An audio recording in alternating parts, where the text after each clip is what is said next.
The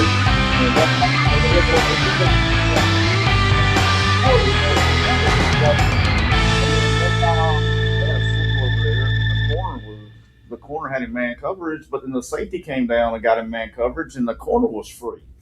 Like I was, I feel what.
Welcome into the last McCready and Siskey, powered by Rain Total Body Fuel. I'm Neal McCready in the Clark Ford Studios in Oxford, Mississippi, joined by the offensive coordinator of the first place undefeated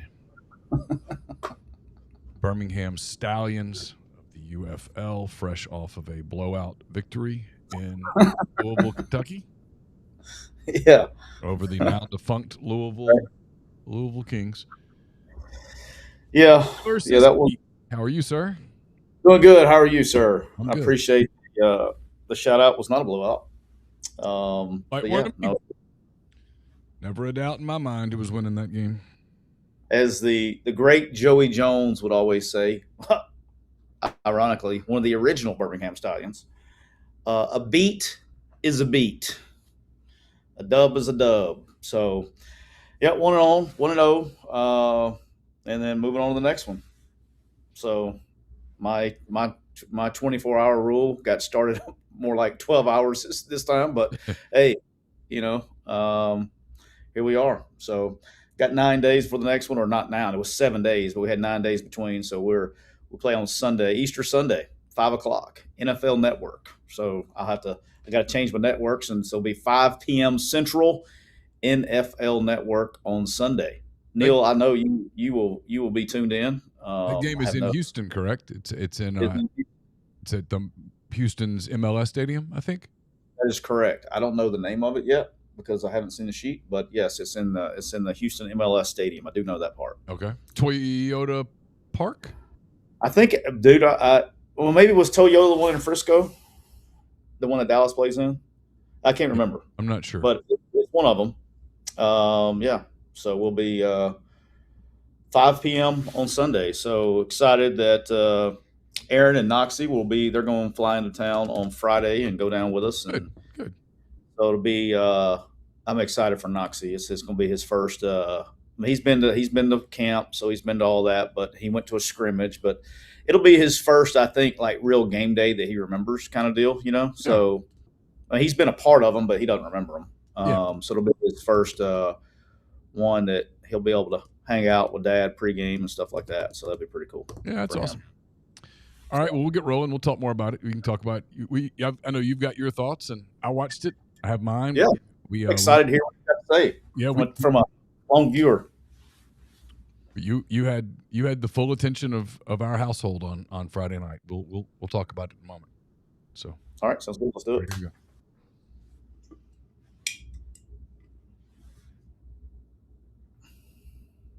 Welcome into episode 354 of McCready and Siskey, powered by Rain Total Body Fuel. I'm Neal McCready in the Clark Ford Studios in Oxford, Mississippi, joined as always by one Tyler Siskey, the now undefeated offensive coordinator for the first place Birmingham Stallions of the UFL.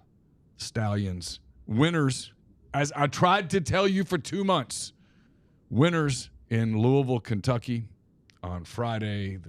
The Kings assaulted them at halftime, treated them badly, and still lost. It's very typical of everything to do with, I mean, it's what I expected from the Kings. I expected shenanigans, dirty tricks, and more. Got all of those things, and yet the Stallions maintained their composure, played like champions, won the game, and A.J. McCarron, the head coach of the Stallions, delivered a profound yet completely profanity-free post-game speech to his team. After he said more than I did. Someone said if there was a curse jar after AJ, it was after AJ's speeches. That thing was full. Well, I hate it because, it's really, I don't hate it. They know what they're doing. They're very good at. Look, let's be real. That's what people want to see. They don't want to tune in to go, good job, fellas. No. That's what gets clicks, and that's what we're in the football business, but we're also in the marketing business, right? So, it's the same thing I told you just privately is the clip that went out a couple of weeks ago with me about if we're going to fuck it up fast, right? Like that was the clip. I was mic'd up the whole practice. I mean, I had so many I did good for the entire practice. I knew I was mic'd up. And so I did good the whole practice. I don't even know if I cussed the whole practice, like not one time. And then that whole clip was at the end of practice. And so like I'm talking about practice was over. And so we were actually doing, like, I thought the cameraman was gone. And usually for people that don't know, you get mic'd up, the cameras leave or whatever. And then whenever you get undressed, you do your microphone and you give it to them, right? Well, I didn't even see the camera guy because practice was over with. So I was kind of having my moment with a guy.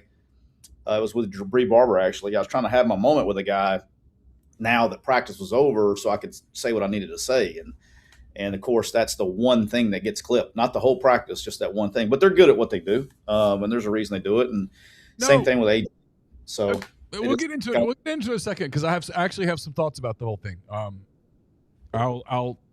You might be, right. You and I have really not talked about it. We texted a little, but we haven't really talked about. But I have some thoughts about it. You'll be. Okay.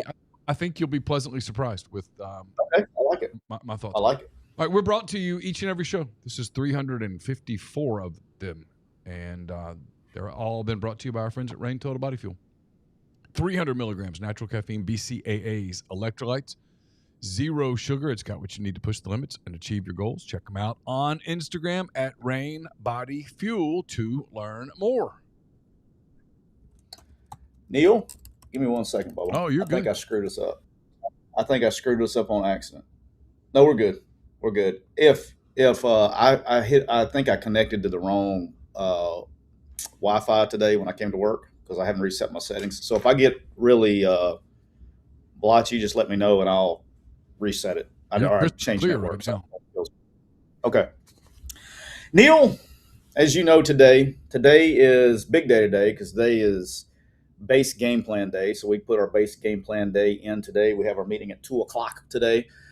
So, Neal, right now I'm rocking with my base game plan. There's no need to mix it up. We're going the same thing we went with last Sunday. We're going with the watermelon sour gummy, okay, to get your mind right, get the creative juices flowing, to get rolling. But, Neal, as you already know, the Kia of Meridian chat is already bumping.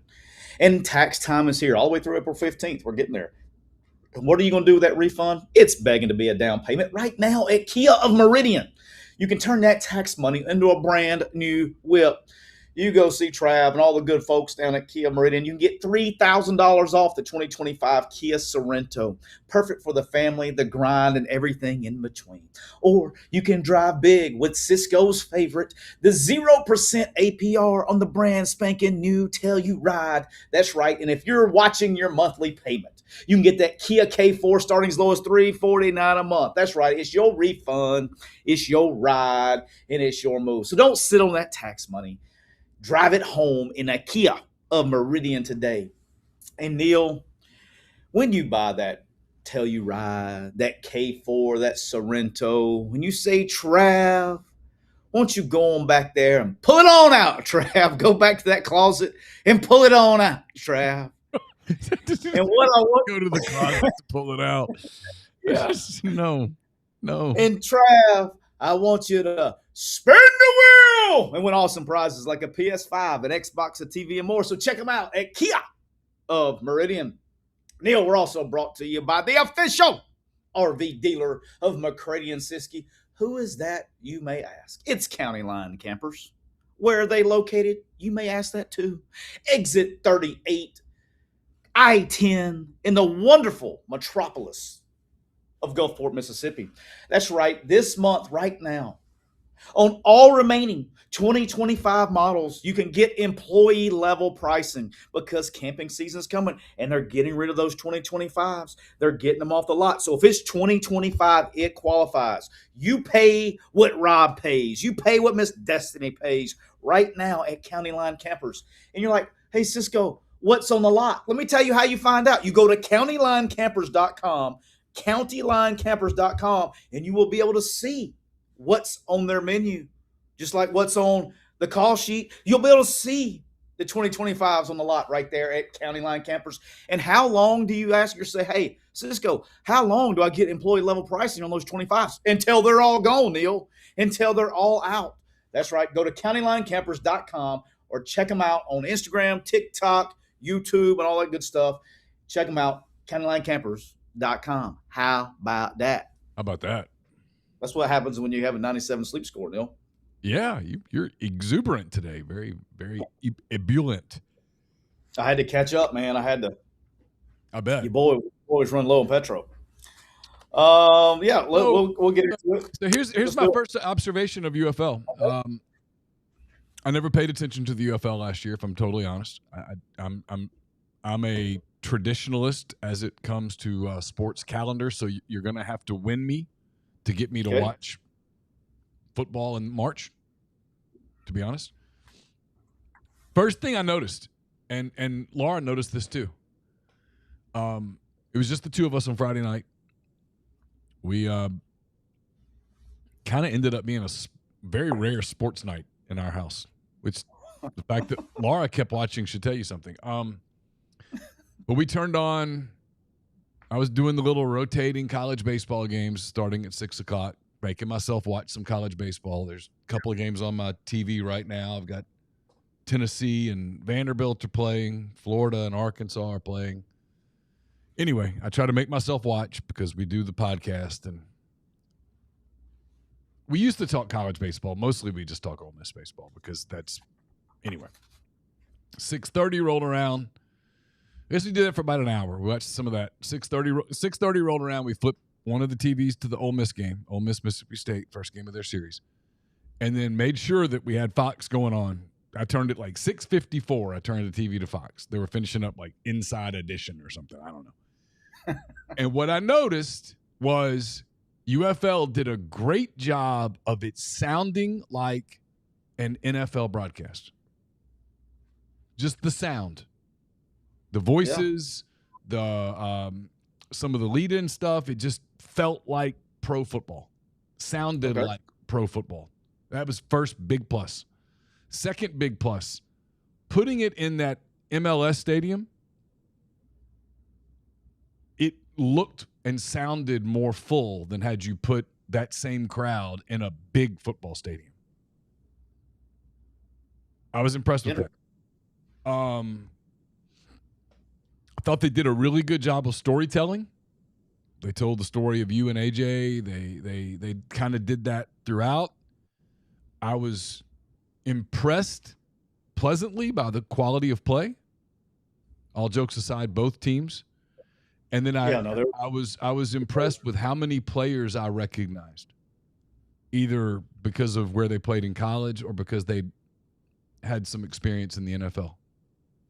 And it was actually, I listened to a little bit of because I had to go back and watch the TV broadcast and see what was out there. Like, I'm not concerned about the play calls, what they hear, how they hear the play calls, because there's really not a lot they can do with that. I'm more concerned with like what's communicated on the line of scrimmage and things like that the defense can hear that can affect the play. Like if they hear, I could, long as they're not going to be able to, even on TV, there's a delay because I had the TV copy running in the box, so I could tell. I mean, it's almost a full play behind live to what's on TV, which is not shocking. I mean, we're on YouTube and we got a 15-second delay or whatever it is. So there's no way to communicate that.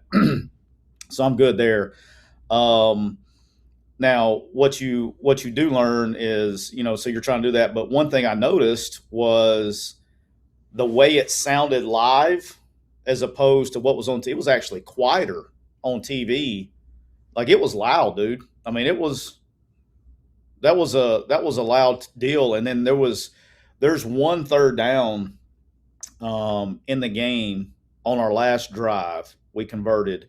There is a third down that the end zone copy, because the camera was obviously the way the stadium was set is so much different than like a traditional football stadium, because the cameras can't, like, they're basically inside the stands a little bit in a different area. They're not like on top of a scoreboard or, out of the end zone copy was just shaking from the noise. You couldn't even, it was literally just shaking the whole time. And it was good stuff, man. I thought the Louisville fans showed up. They showed out. I thought all credit in the world to them as far as their city, and they've really embraced it. It was a complete sellout. To even stand, they were to the point they were sell. I think the stadium holds 13,000, but I think they were 4. I mean, it was standing room only, and they were on top of you. Yeah. It was, even though there was only 14,000 people or whatever, it felt like I know this is crazy to say like this, but like it felt like an SEC game noise-wise, even though there was that many people there. If that makes sense. I don't even know. I know because you're in a bigger stadium but you're on top of it. I mean, they were on top of you, right? So, but I thought the UFL did a really good job there. Obviously, we had our one little issue at halftime that I walked up on late. Like, I didn't know what was going on. We'll go ahead and talk about it. So before we get into the game, so when we get there, well, I'll talk about the differences in travel and stuff. We get there, I'm on the early bus, and so I'm kind of trying to figure out how to get to the box and all this stuff. And our locker room, if you open one door, like a back door of the locker room, Neal, you're on like the concourse. You're on the concourse of where fans walk to go to all the concession stands. And so they're like, hey, you have to go out this back door around, and then you're going to walk right through the center of, like, I guess it's a club level. I don't know what it was. It was like a club level that takes you outside, and they had the stanchions up, and they would let you walk down like a soccer, you're walking down the stairs basically into the center of the field. And they're like, okay, you'll go first, and Louisville will go. And Louisville's locker room is in the middle of that club section. So they would actually take a left in their doors. We would walk out behind, and our locker room logistically was like to the left of them. And so I was like, okay, cool. And so coming down from the box, because we had the ball at the end of the first half to avoid a disaster. Matt made a really headsy play there, avoiding disaster at the end of the first half. Had a hot snap to the right of the quarterback. Oh, I remember that play. Yep. Dude, give your boy freaking palpitations. And so we had the ball. Defense had already gone. And so as I came down, our team had already gone off, and I was following up. I was actually walking with the Louisville players. And so when I finally got through, the security guards were like, by the time I got there, they were like shielding me and stuff. And I was like, what are we doing? I was like, what's going on? Well, I must have missed something. And so I did. I missed all that stuff. And so we had some drinks being thrown. So that was, everybody's like, what's going to happen to that? It's like nothing. I mean, like, look, in my opinion, I think that's awesome for the league. Hey, I mean, I don't want any players getting any issues or anything like that. But hey, I'm kind of here for it. I'm glad that you just don't have that kind of access in the NFL or anything like that to be that close to players. Usually, there's true glass in between them. It's fine. I'd like to see our players hold a little bit more composure, but I'm also glad that he just didn't keep walking when they got a drink spilled on them. I'm glad they got It's pissed. the stuff is coming when you go to Louisville. I mean, it's just what you know. Yeah. You're going to get harassed. People are going to throw stuff at you. I mean, look, this entire country spent Saturday protesting the Louisville Kings. I saw it all over the place. Everywhere there's a big thing in Charlotte, North Carolina, Nashville, out in California.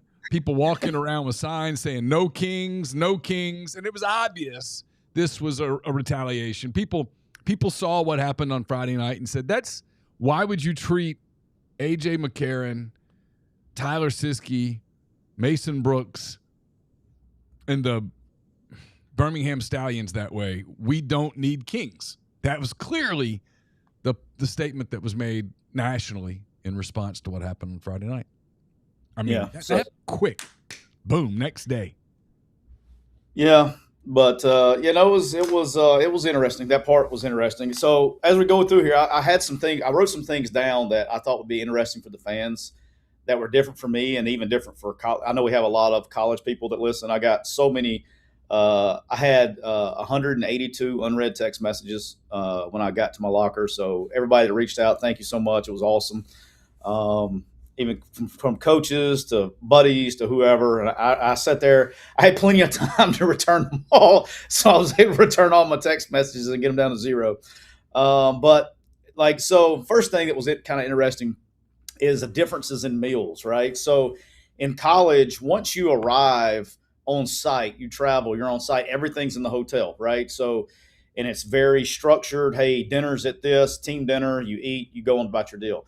Well, the first thing is dinner the night before, because we get there so early, they allow the players to go eat dinner wherever they want to.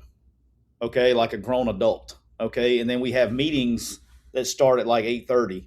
Okay, and so myself, AJ, and Todd Watson, we went to dinner, and then we came back and did meetings. So that was different for me, right? So that was something that was unique, and then breakfast. So the game wasn't until 7 o'clock Central, 8 Eastern, and so we had breakfast in the morning, and we had meetings that started at 11 a.m.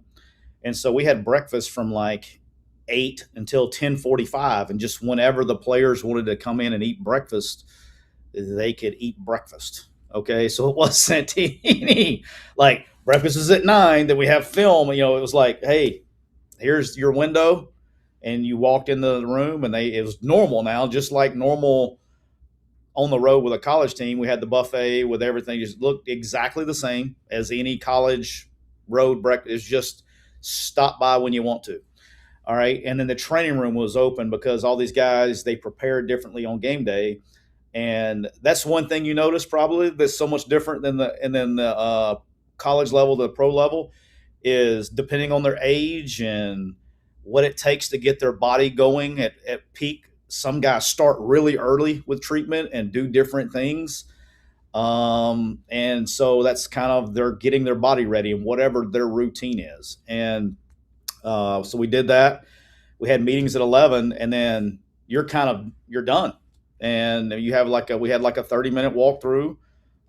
We went over the opening script, all of our third down calls, our opening script, and all of our red zone calls, and pretty quick, and they're out. And then, so here was the other thing. It's so much different for me. So everywhere I've ever been, you kind of timed it up. You had one bus, the bus leaves, and you're trying to get to the stadium around 2 hours. Some guys are a little earlier. I know Hugh was one that hated to get in the stadium earlier, so he would actually get there even inside of 2 hours because he didn't want to sit around the stadium.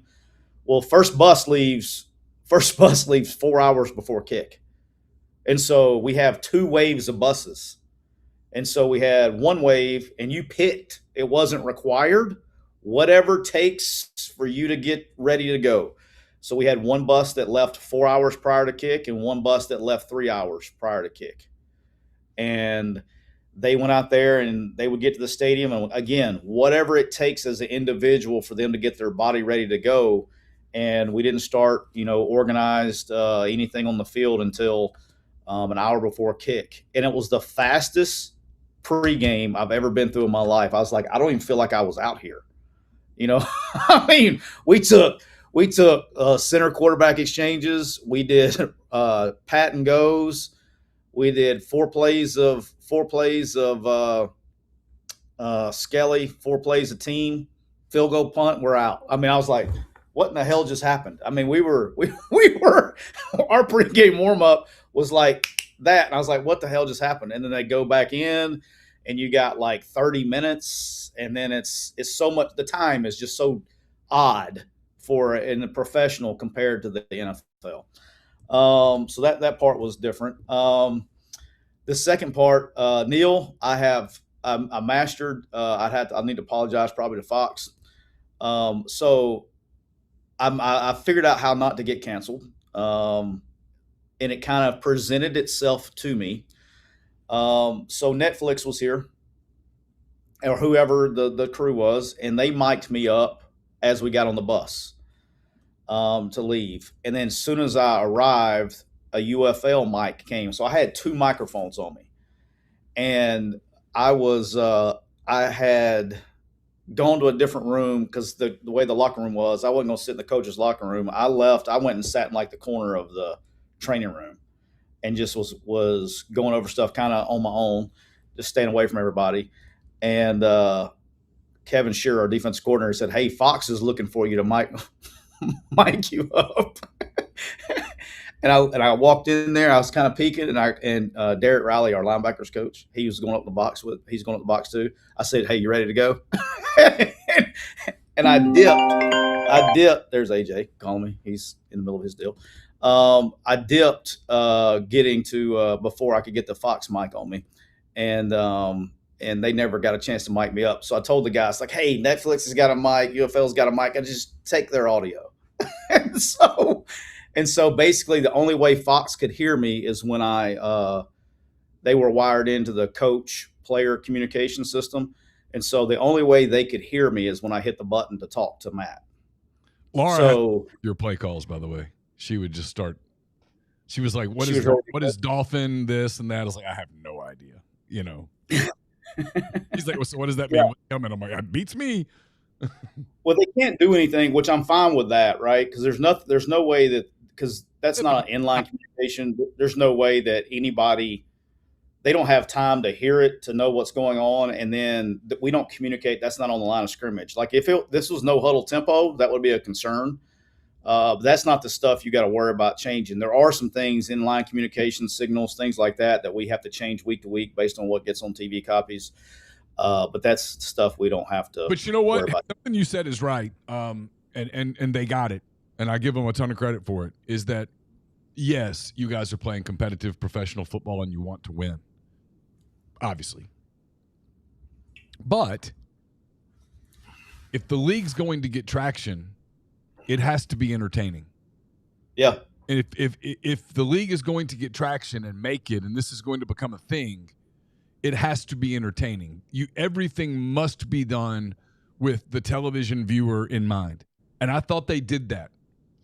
I really did. I thought they said, hey, we've got to do these things. And hearing the communications and doing some of the stuff they did was really bright, because you're right. You're in the football business, but you're also, I would argue, every bit as much in the entertainment business. And so, if the sacrifice is, hey, you guys have to change some signals and stuff, yeah, that's a pain in the ass. But yeah, I know you're not complaining. You get it. That's the stuff that I was impressed with it, really. I didn't. I mean, I'll tell you how impressed I was with it, Tyler. And look, you guys are my friends, and so I was engaged in that part of it too. But the Thunder were playing the Bulls Friday night. And at one point, they were down 8 in the third quarter, and I was getting a little itchy, and I still was more dialed into y'all's game. Well, that's awesome. Appreciate it was well. The broadcast part of it was well done. I got to give Fox credit. I thought. I mean, I think I texted this to you yesterday. My only complaint, and I got it because it was. You have to do things for the home audience too. The halftime seemed to last forever if you were television. Yeah, they will be like that for the first home games of everybody's first home game. Like, so this is Houston's first home game that we're going to Sunday, so it'll be a little longer. And then ours, when we have Gucci Mane, and ours will be a little longer. These first home games that they have the halftime performances, those will be a little longer. And then once it gets out of a normal game, they'll go back to normal halftime, which is going to be adjustment for us from a coaching standpoint, because I had 25 minutes instead of 13, right? So I had double the time, and so I could do a little bit more at halftime. So getting into the game. Hey, real quick before you do, a super chat from our friend Andre Duke. He says, I saw Andre. He says, I was in the club section. People kept on staring at me weird when I kept saying, spin the wheel. Yeah. I saw Andre. I saw Andre. I can't remember. He said maybe the first time I saw him, he hit me with a spin the wheel. I think I was going to the box. I don't remember if it was the second half or before the game. He was they had it stanchioned off, and then we had to kind of skirt the sides to get to the elevator. And he hit me with a spin the wheel. And I turned, and it was Dre. So shout out to Andre. Appreciate you coming, man. I hope he had a good time. I think he was sitting amongst the enemy. Yeah. So I think he was. But we had a good crowd there. We had a lot of Stallions people, a lot of Birmingham people came up. Obviously, a lot of family members. Tony and Miss Dee Dee and AJ's family came up, so it was good to see everybody. AJ got his first win, got his first game ball. That was fun. That was kind of I had a little proud papa moment there. Russ Brandon and Dave Dykeman from the league were there, and they gave the ball to AJ. It was kind of a little proud papa moment. I tried to fight back a little, little windy, little windy in here. Got something in my eye. So it was. I was happy for him. I know it's something that really didn't think about it being that big of a deal until I was like the last one to see him. I couldn't, you know how it is after a game. And yeah. I was like trying to get to him, and because I came down for the box, and so I was happy for him, because I know all the hard work he's put into it. But getting into the game part of it, I'm pretty hard on myself a little bit. I could have been better, going back, and I always, one thing. So I do a thing after yesterday. We had the players in. We got home at 4:01 a.m. Is when I walked in the door, and I got back up at a little after 6. No, it was like 6. I don't know, 6:30, 6:50, something like that. I got back up and back to work. And we brought our players in at 2. We were supposed to meet them at 1, but we got back late, so we gave them an extra hour. Did y'all fly back on the same plane with Louisville? Yeah, we flew back on the same plane with Louisville. Yeah, and it was quiet though. I mean, everybody, it's unique, right?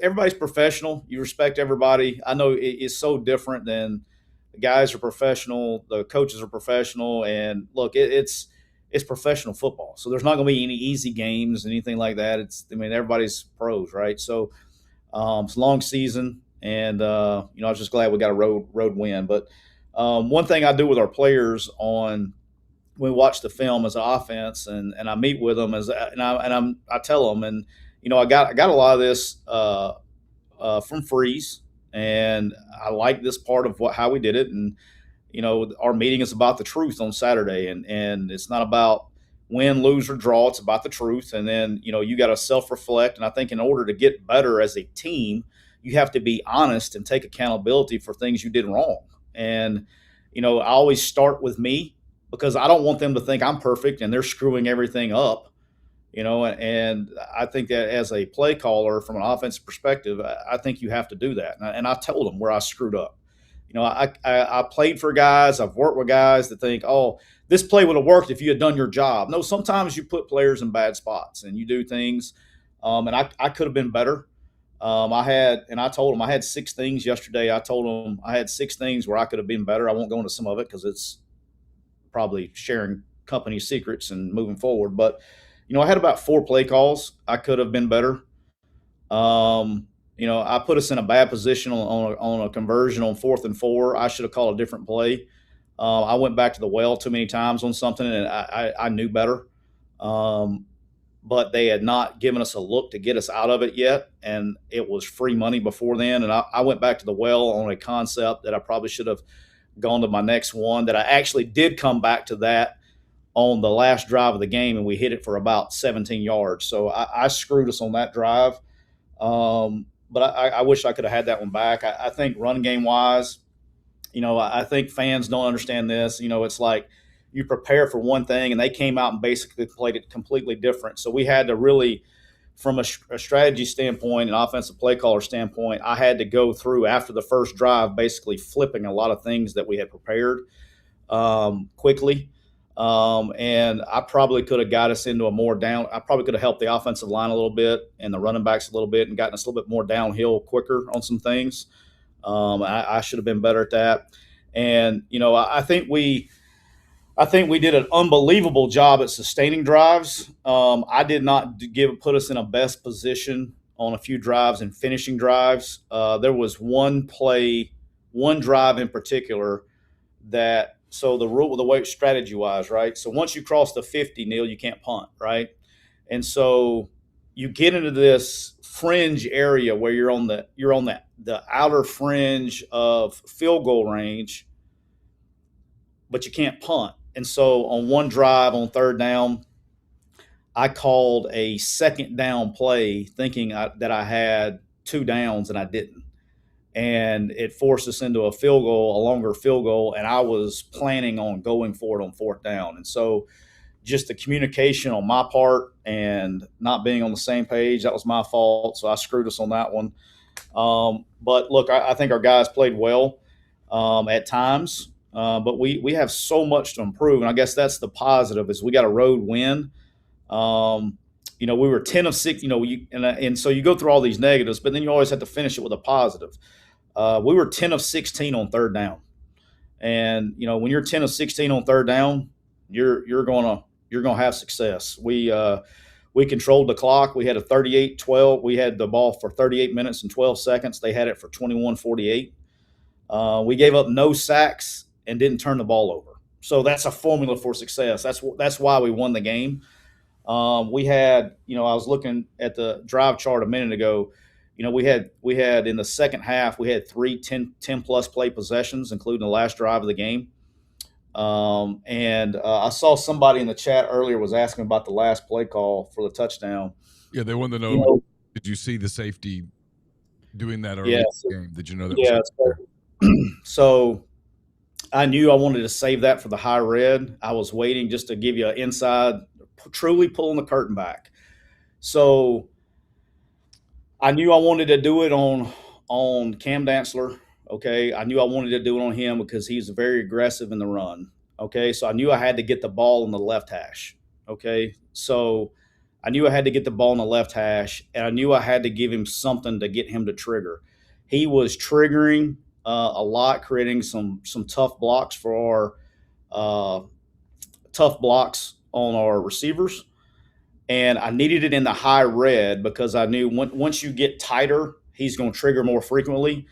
And the play right before the 2-minute drill, before the 2-minute warning, we ran basically duo, and our running back bounced it, and Cam forced it quick. And so I knew he was in that mode because I knew they were in quarters. And then so when you're playing true base quarters and the tight end blocks, the weak side safety is going to come down, right? So I knew coming back that he was going to try to fit the run, and it was going to be a clean release for the receiver. And so we just had him in the right situation there, coming out of 2-minute warning. Balls on the left hash. We had 2nd down, and we're definitely going for it. So it was really 1st down and mentality wise. So I knew we had the right play call, and we kind of went to it. It just worked out that we finally got the ball on the left hash in that situation. If I had done it earlier in the drive, he'd have been a little softer, and we still probably would have had to throw, but it wouldn't have been a clean touchdown look, if that makes sense. So had to get him in the right position to where he would trigger, and we got him down there in the high red and was able able to execute. I thought Matty did a hell of a job. I thought Matt did a really good job in the game, controlling the game. I told him this yesterday. I thought that's probably the best he's looked all camp was on game day, and that's a hell of a chance to hell of a time to do it. I thought he was in control of a lot of things. He missed a couple. We had to kick a field goal one time. We missed the tight end open for a touchdown, and then he left the pocket one time, and we had a guy in his vision that he should have gone to and missed it. But I thought he had a really good game. So that's kind of where we're at. We got a ton to fix. I thought we had some guys that did some things out of character, probably in the game, pressing a little bit instead of just doing what they normally do. But it's a good thing that we can fix it after a win on the road. So I got to do a better job giving us a plan to sustain drives when they count. But I was proud of the way they competed and stayed together and fought through a little bit of adversity. I want to give some life advice to the Louisville Kings fans. Don't throw beers on professional football players. They're big, strong people. That's a good way to get hurt. I mean, that's not smart. Now, I'm going to give some credit in a minute. First, let me tell you that life advice is presented by Cole Walters of State Farm Insurance. Cole is licensed, I should say, in auto, home, life, health, business, and pet insurance for the whole states of Georgia and Alabama. You can contact Cole at 706-525-7850. Again, 706-525-7850. Or you can find him online at colewaltersinsurance.com. I will give kudos here. I went back and I watched the film, and they were throwing a Modelo at the players. Which was smart because you're not going to throw a Coors. You're going to drink the Coors, right? I mean, you don't waste a Coors. It would be empty cup. It'd have been an empty cup. Yeah, because, I mean, since 1873, Coors Banquet's been brewed in the same tradition of the original 150-year-old recipe. Banquet is crafted with 100% Rocky Mountain water. So when you're enjoying a banquet, you're drinking history. So throw the Modelo, drink the Coors. One of the fans in the chat, in the Kia Meridian chat, asked us if there was anything we wanted to use the super challenge on. There was on a third down, I thought we had a little pass interference on the guy we're going to, but there was no. You got to check the TV angles. You know what I mean? That's the thing. It's like, you see it live and you know it, and then trying to see, make sure there's enough TV angles so you don't lose it. You know what I mean? We didn't have the right angle on it to get what we needed to see, but we saw it live because it was right there in front of me. But last thing on the game, it's because somebody was asking me. I had like several calls and people were saying, "You look like you were cold." Neal, you know how I am with cold weather. Neal, I was frozen. I knew you were. I could tell. Neal, I was frozen. He is freezing. Neal, I was frozen. I wasn't cold. I was frozen. You'll like this. Hey, I do have to thank the Louisville Kings. I apologize. I will make sure y'all are here in Arlington. I'll make sure our guy Clay our equipment guy Clay gets them back to you. I may or may not have taken some Louisville Kings. What do you call them? Leggings, whatever. I had there. I was cold, and so I went to Sam and Clay, our two equipment guys. Like, hey, I said, we got any leggings that I can? I mean, I'm frozen, and they're like, no. I see what we can do, and so we went and got some Louisville Kings. I took a pair of Louisville Kings leggings. I had the green leggings on underneath my pants, so I had leggings, compression top. I wore my, how they give you like a game top that's kind of like a zip up, like sweat jacket. You know what I'm talking about? So I had that on top. Then I had my hoodie. Then I had my jacket. I was layered up, and the way the field sat, it kind of sat down. Right? It was probably I'd say it sat down probably like 4 or 5 feet from the fan level, and I was on the top in the press box in that open end, the Ohio River, Neal, as we learned the other day. Wind was just blowing directly in my face at 15 to 30, just depending on what gust it was. And so you couldn't feel it on the field, but it was blowing directly into my face. And it was probably 30. It was in the mid 30s, I imagine. And the wind just blowing directly in my face. And so my hands were so cold Okay. And the wind was blowing and there was nothing to block the wind in front because I was outside on the top on the left side of the press box. And so I had my rein holding the call sheet down on this side. I had my walkie-talkie, like emergency quarterback deal, holding my call sheet down on the left side. Then I had my fist on this side and on the call sheet. And then I had the coach's communication with the headset over here, and my hands were just shaking because after I was trying to go through, I grabbed the iPad and going through, and I'm not joking, my hands were just like this shaking, and I couldn't function. And so I got some hot hands, and I ended up putting the hot hands in the palm, and I was grabbing, I was doing everything. I was out there playing a video game with hot hands in my deal just for the whole second half. It was cold, dude. I was miserable. I get so soft when it comes to cold weather. I mean, I was frozen. It was bad. Well, I've told you this before. The coldest game and I've covered games in cold places. The coldest game I ever covered was in Baton Rouge, when the wind was whipping off the Mississippi right there in Tiger Stadium. It was early December. It was 2001. It was the makeup game for 9/11. Remember that they made up the game at the first weekend of December, and I just literally froze to the point that I was. The crisis for a journalist is I can't type, which makes this hard. I mean, and so my hands were complete. We went down and bought an LSU blanket and had it all wrapped up around us and stuff, and just was putting your hands in it, just type for a minute, put your hands back in it. It was miserable, dude. I mean, but it's good that it was funny. John Ross, I had told the players. So John Ross, former first round pick, he told me yesterday. He's like, "Coach, you bullshit, man." I was like, "What are you talking about?" He goes, "You was bullshitting me." So what are you talking about? He goes, "You told me that because it was cold. You told me once you started playing that it wouldn't be cold no more." He goes, "It was cold." he said AJ came over there between drives one time and couldn't even talk because his teeth were chattering. AJ hates the cold too now. AJ hates as much as I do. And so AJ said that he goes in the first half, he went out there in like just his hoodie and his stuff underneath, and he said AJ went to the jacket in the second half. It was cold. So good thing is we're in Houston this week, so it should be a little bit better, be in the 60s this week, and then we're indoors at St. Louis, then back to Birmingham in April. So hopefully that's the last one because it's so different, right? This is just the opposite of normal football. So it's going to start cold and get warmer instead of the other way around, right? Yep. So hopefully this is the last. That was the last one we had to play. That was that cold.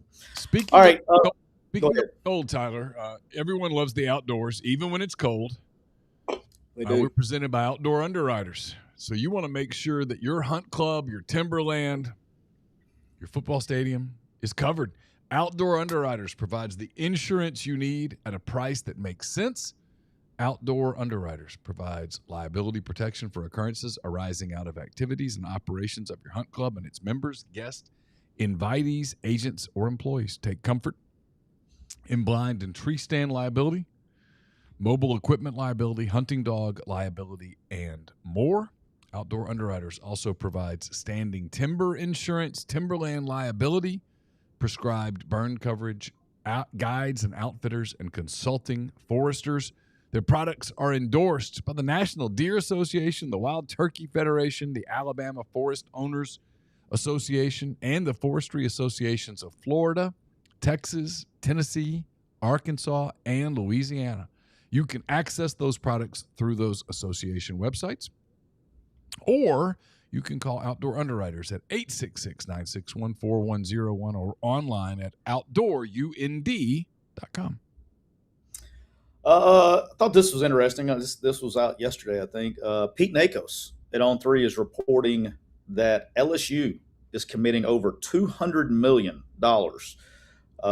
in the football and basketball programs through buyouts, contracts, roster payrolls to Will Wade and Lane Kiffin. I thought this was really interesting. One, shout out to LSU for committing that kind of money. That's not chump change. That is a lot of coin for that. Two is the age old thing that we keep talking about, right? Is when you have that kind of commitment, we talked a little bit about this on Thursday. When you have that level of commitment, that level of commitment requires immediate results. And Yeah. I'm interested if it doesn't go the way that LSU wants it to go. And I'm not talking about even like, because look, LSU could be a 9-3 football team and have a damn good football team. I mean, they could have a damn good football team and go 9-3. I'm interested to see if is that good enough to get in the playoffs, right? So there's a lot of things here. But let's say a 9-3 team doesn't get in the playoffs, because that's going to be kind of is even getting to the playoffs at a $200 million level commitment, is even getting to the playoffs and maybe losing the first round. Is that where what's a $200 million? And I'm not talking, this isn't just football, this is basketball too, but that kind of financial commitment, you know, brother, that's not like $200 million already sitting there and just hanging it's a out. hell of a schedule, man. It's tough, man. I mean, and you're sitting there and like, you got Clemson, Louisiana Tech, at Ole Miss, Texas A&M, McNeese, at Kentucky. October's pretty friendly. Mississippi State at home. But then you have to go to Auburn. Who knows? You get Alabama. They get an open date after Auburn. Then they finish with this: Alabama, Texas, at Tennessee, and then at Arkansas. The beginning's tough with Clemson, Ole Miss, Texas A&M, and the end is tough with Alabama, Texas, Tennessee, and potentially Auburn. You got a little time in October to get well if you can survive September. McNeese, Kentucky, Tennessee, Mississippi State, those are probably dubs. But man, there's no easy path to 11-1 or 10-2 right there. Well, that's the thing is, let's say they go undefeated and avoid all landmines in those 6 games that, when you're looking at on paper right now, they avoid all the landmines, right? And they go 6-0. Well, that still requires you to go 4-2 against Ole Miss, Texas A&M, Texas, Alabama, Tennessee, and who was the other one that was in Clemson. That requires you to go 4-2 in those games. And those are, in my opinion, those on paper, those are 50-50 games, right? And so, you know, and that's tough. And now same thing with Will Wade in basketball. Like basketball, there are so many teams spending money, right? And competitive, what I call competitive money. And you got all these teams that are, you know, averaging probably $1 million or close to $1 million a player on their roster. And then, you know, what's acceptable in basketball? You know what I'm saying? Like, what kind of finish is expected in basketball? And I think that's where you get some. And then, okay, let's say it doesn't meet expectations. Let's say they got a really good football team and they go 9-3, and they could have a damn good football team. A damn good football team. Yeah. And go 9-3 with that schedule. Yep. And you know, from a football coach's perspective, I'm like, hell, Lane's doing a great job here. They took over a 7-5 team. He's got 9-3. You got that kind of level of commitment. At what point do they say, hey, it's not worth it? That's a lot of fucking money, man. That's a lot of money. Well, they're so committed financially to Kiffin and Wade that he's not going anywhere. That's what I'm saying. They're not going anywhere. No, we'll see. Look,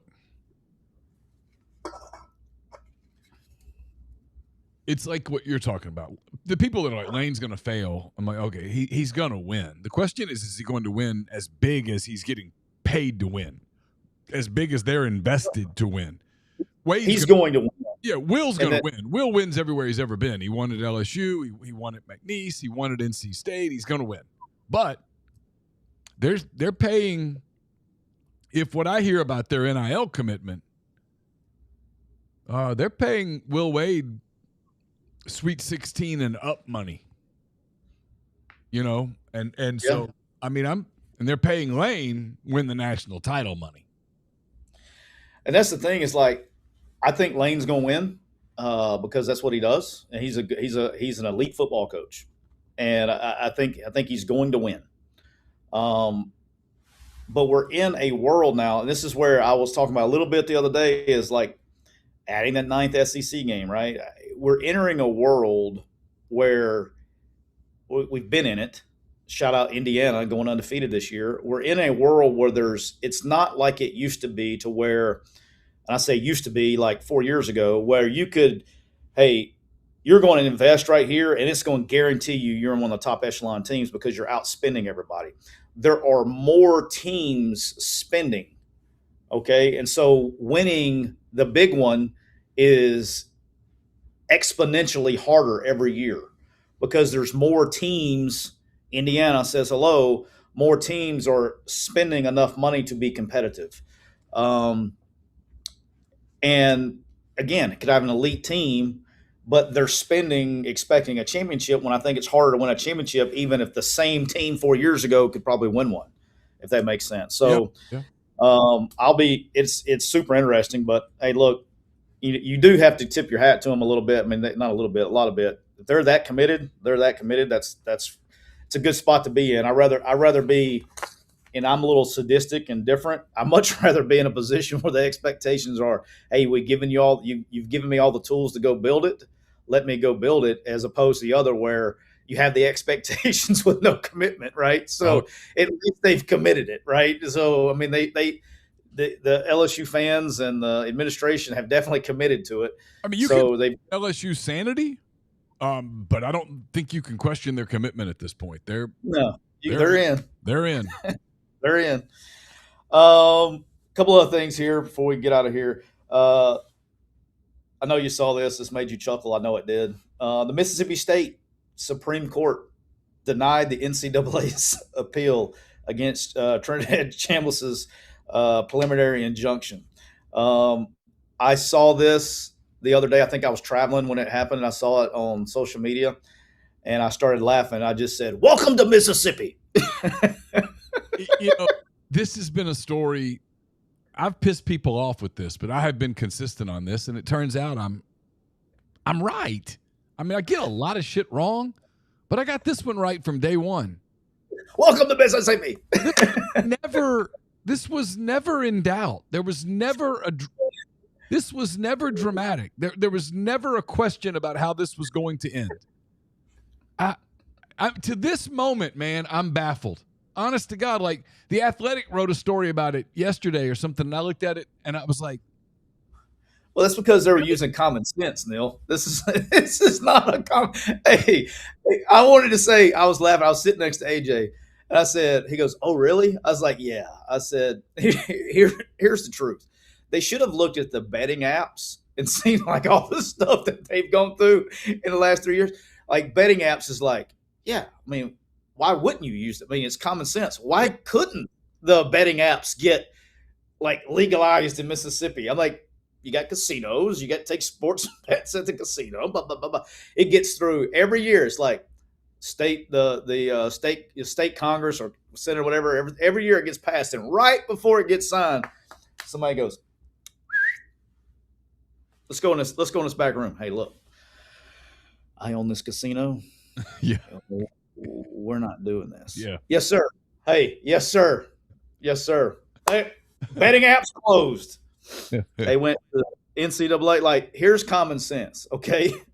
Yes, if you're not from Mississippi, okay, you're not insane, because the NCAA has like a real case here. Like, it should be. This was like the easiest slam dunk case for the NCAA in the history of cases. It took place in Mississippi. You got pulled in the back. Hey, boss, we ain't here to hear your facts. It ain't happening here. We see you. Yeah, I mean, it was never happening. There was some complicating factors with the different. I don't even want to get into it. I looked at it from day one and went, he's going to win. He's going to be the quarterback. And I got yelled at. God, I got called all sorts of names. It was back. I mean, it's been 10 weeks of it. So it was in the early portion of the 10 weeks of stuff. But like, y'all should be doing a live streaming. I'm like, live streaming what? I mean, I'm confused. I'm still to this day confused. The people that created I think there was some angst amongst the fans, and probably more angst just because they probably felt like they probably had some scar tissue for some things and all that stuff. But Sure. this was never like in look, in my opinion, this was if they ain't gonna win this one, they ain't gonna win. I mean, because this was like, I mean, I don't know, but like for me, I was like, yeah, that was never going to happen. That's why everybody was like, well, let's go to the Supreme Court. I was like, brother, it's still in the state of Mississippi. Now, if it ever went to the U.S. Supreme Court, it'd be a whole different story. But to my knowledge, and I'm not a lawyer, No, let me throw this was the final. this was the final straw. Yeah, I mean, but the final straw was when he filed for the injunction. He was going to win. Going to win. So I just thought that was hilarious. Everybody was like, oh, it's news. Not really. No, I've seen the betting apps. Those are common sense too. I've seen the betting apps get thrown to the wolves too. All right, Neal. As we close March Madness, we got two people in the Final Four. We got the Illinois Fighting Illini defeating Iowa. Iowa came out, started strong. I think they were up either 9-0, 12-0 yesterday. And then Illinois ends up coming back and beating them 71-59. And then Arizona, who just looks damn near unbeatable right now. Arizona, Arkansas tried to speed them up. Purdue tried to slow them down. Nothing works. Nothing works, man. They're on fire right now. They beat Purdue 79-64 in kind of easy fashion, just to be honest with you. The game was close at halftime, but never felt like they were in danger. It was a weird deal. And then we got, which I think they're starting right now, we got Michigan and Tennessee, and then Duke and UConn playing today, get the Final Fours. Tennessee 6 early. What's the score? 7-6, very early. Yeah. I did want to say this. I think Michigan's really good, obviously. I still got to win it. But, the irony of Rick Barnes, I think Ross Dellinger wrote an article about how much this game could change Rick Barnes' legacy or whatever it is. Yeah. Everybody, he had that nickname of First Round Rick or whatever it was. The irony is he's one game away from the Final Four, and this is probably not his best team. Not probably. I don't think this is even close to his best team that he's had since he's been there. So it's just it's basketball, man. It's hoops. Who gets hot? Athletically, they're good, and we'll see what happens at the end of this game. But I'd love for Tennessee to win. I mean, I think Michigan will win. I think Michigan's the better team, but I would love for Tennessee to win. I'm a big Rick Barnes fan. Really like the man, the human being. A whole lot. I've had several interactions with him in the course of my career, and just always been tremendously impressed with him. And know people who know him really well who just rave about the person. And, he's had a hell of a career at Clemson, Texas, Tennessee. I mean, if the way we judge people is on winning national championships and that's it, very few success stories. I just think if you look it's always that way, right? I just think if you look at the consistency of what he's done in his career, it's admirable. Yeah, it's what's weird is like we've always, and I get it. You know what I mean? Like we put in the fan world, and going from coaching to pedestrian, then back to coaching. It's like you put. It seems to me, and again, I could be dead wrong here. It seems to me that there's more of a premium now on championships as there was before, right? And then, but we're doing it at the same time. There's more on championships. We're in a world where it's harder to win championships because of the parity created with, spending money on the players. And when you have more teams spending real money on players than you may have had in the black market days, right? Allegedly. Yeah. But that creates more parity, which is great for the game. You get more parity, but it also makes it more difficult to win championships, which is what we're comparing, good coaches or bad coaches to. And then when you enter a playoff system, just one game playoff system to go ahead, it makes it even more difficult, right? In basketball, you can run into somebody who gets hot from the 3-point line, and then you're done. And it's just such a fine line of winning and losing. Hey, and then as we close, Neal, I want to shout out to all the fans. Appreciate it. I actually saw an update this morning. I think we're under, and the first home game's not for 3 more weeks. I think we're under 1,000 tickets left for the home opener. Yeah, so I'm excited for it. Before it's a sellout. They've opened up several new sections and all that stuff. Just make sure you go to UFL.com, Stallions, UFLtickets.com, whatever it is. Get your tickets there. But they've done a hell of a job, and I think we're under 1,000 left. Wow. For the before it's a sellout, and we still got 3 weeks to go. So hopefully we'll have us a sellout there week one, and then just let me know, and then I'll get you taken care of. I know a guy. I'm coming. I know guys. I'm heading to the game. I'll be there. All right, I got you. We'll get you taken care of. All right. It'll be good. We'll get. I'll be ready to play a couple games at home. We got 2 more road games, and then we'll be to the house. So it'll be 2 weeks from. I think we play on. That's a Saturday. We play at home. Yep. But we play Sunday. I think it's Sunday, Saturday. I think, I don't know, but we'll be ready to go. So time for me to, as we wrap it up, I'll be, as soon as I hang up here, we'll be getting ready for the getting the base game plan in for the Houston Gamblers. That will be Sunday afternoon. So everybody goes to church on Sunday, Easter Sunday. And make sure you come home at 5 p.m. Central Time on the NFL Network this week. NFL Network, 5 p.m. It was supposed to be on ESPN, and then they moved the game time to 5 p.m. because of Easter. So obviously, good decision by the NFL. by the UFL to get with the NFL Network to get that done. I'm excited for it. I'm excited to get to Birmingham. It'll be my first of 3 weekends in a row where I'll be out of town. So, how about that? Back to traveling again for a while. But, how about that? Yeah, excited to get there. You need to tell people about a couple of places first, right? You want to tell people about? Yeah. You know what? Before we get out of here, Neal, I know you're busy this week. I know you got a lot of things going on. I do. Okay. Spring football. We have 2 access with spring football. The basketball portal's about to start. I'm sure you don't have time to go to the doctor this week, right? No. But you know what? And you also probably don't have a time to get some kind of confusing lab report done, right? I wouldn't even know what to look at. And you are serious about your health. Is that true? I try. I got out, ran today, did my jump rope routine, the whole deal. Well, you listen up. Prime is a modern at-home lab testing kit that puts you in control, Neal. You can order your kit at getprime.com. That's GETPRYM.com. And you can collect your sample at home in just a few minutes and get clear, personalized results right to your private dashboard. There's no needles, no waiting rooms, no hassle. Whether you're rechecking your hormones, your energy level, or just your overall wellness, Prime makes it fast, easy, and actionable.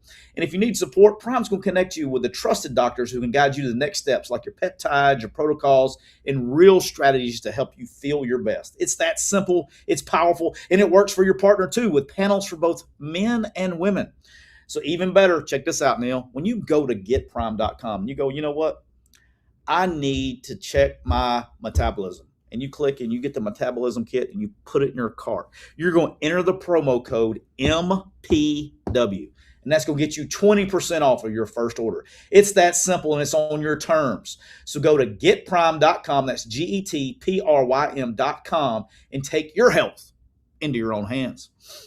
Neal, we're also brought to you by the official paint and body shop of McCready and Siskey.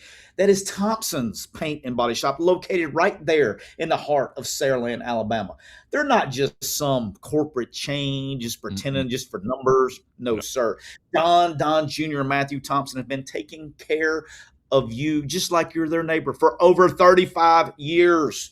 So don't go wasting your time calling up some corporate chain and be like, hey, can you fix my car? And be like, yeah, just bring it down. We'll get it fixed there, whatever we get to it. You go to Thompson's Paint and Body Shop. They're going to take care of you just like you're their neighbor. Located right there in the heart of Saraland, Alabama. It doesn't matter where you're located. You give them a call at area code 251-675-0884. That's 251-675-0884, and they're going to get you taken care of. You can check them out at thompsonsbodyshop.com. You can check them out on Facebook, or you go to thompsonsbodyshop.com and give them a call. Take care. How about that? How about that? And as always, we've been brought to you by our friends at Rain Total Body Fuel. 300 milligrams natural caffeine, BCAAs, electrolytes, zero sugar. It's got what you need to push the limits and achieve your goals. Check them out on Instagram at Rain Body Fuel to learn more. We'll be back with another edition of McCready and Siskey later in the week. Not really sure when. We'll try to give you guys kind of an update, a little heads up, but we'll get another one to you before the end of the week. Enjoy your week. Enjoy the rest of your Sunday. Have a good one. For Tyler Siskey, I'm Neal McCready. Until next time, take care.